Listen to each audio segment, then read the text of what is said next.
ಚಿಕ್ಕೋಡಿಯ ಪ್ರಭುವಾಡಿಯಲ್ಲಿ ಕಾರ ಹುಣ್ಣಿಮೆಯನ್ನು ಸಂಭ್ರಮದಿಂದ ಆಚರಿಸಲಾಯಿತು. ಹಬ್ಬದ ನಿಮಿತ್ತ ಎತ್ತುಗಳನ್ನು ಶೃಂಗರಿಸುವ ಮೂಲಕ ಯುವಕರು ಎತ್ತುಗಳನ್ನು ಬಂಡಿ ಜಿಗಿಸುವ ಉತ್ಸಾಹದಲ್ಲಿದ್ದರು. ತಮ್ಮ ಎತ್ತುಗಳನ್ನು ಎತ್ತರದಲ್ಲಿ ಜಿಗಿಸುವ ಉತ್ಸಾಹದಲ್ಲಿದ್ದ ಯುವಕರು ಎತ್ತುಗಳನ್ನು ಹಿಡಿದು ಸಂಭ್ರಮಿಸಿದ್ದು ವಿಶೇಷವಾಗಿತ್ತು. ಈ ನೋಟವನ್ನು ಆನಂದಿಸಲು ಸಾರ್ವಜನಿಕರು ಅಲ್ಲಲ್ಲಿ ಗುಂಪು ಗುಂಪಾಗಿ ನೆರೆದಿದ್ದು ಕಂಡುಬಂತು. ದೇವರು ಕಷ್ಟವೆಂಬ ಬಣವೆಯನ್ನು ಜೀವನದಲ್ಲಿ ತಂದೊಡ್ಡಿದಾಗ ಮನುಷ್ಯರು ದಿಟ್ಟತನದಿಂದ ಕಷ್ಟವೆಂಬ ಬಣವೆಯನ್ನು ದಾಟಿ ಯಶಸ್ಸಿನ ಗುರಿಯತ್ತ ಮುನ್ನುಗ್ಗಬೇಕು. ಅದೇ ರೀತಿ ಎತ್ತುಗಳು ಮೂಕ ಪ್ರಾಣಿಗಳಾದರೂ ಮನುಷ್ಯರು ಮಾಡುವ ಪ್ರತಿಯೊಂದು ಕಾರ್ಯಗಳಲ್ಲಿ ಪಾಲ್ಗೊಳ್ಳುವ ಮೂಲಕ ಹಬ್ಬದ ಮೆರಗನ್ನು ಮತ್ತಷ್ಟು ಹೆಚ್ಚಿಸುತ್ತಲೇ ಇವೆ.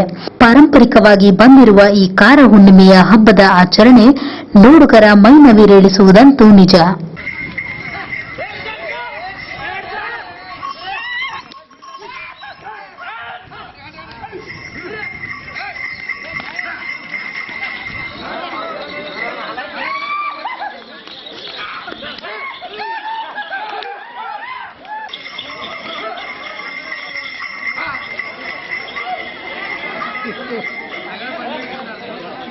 Hey,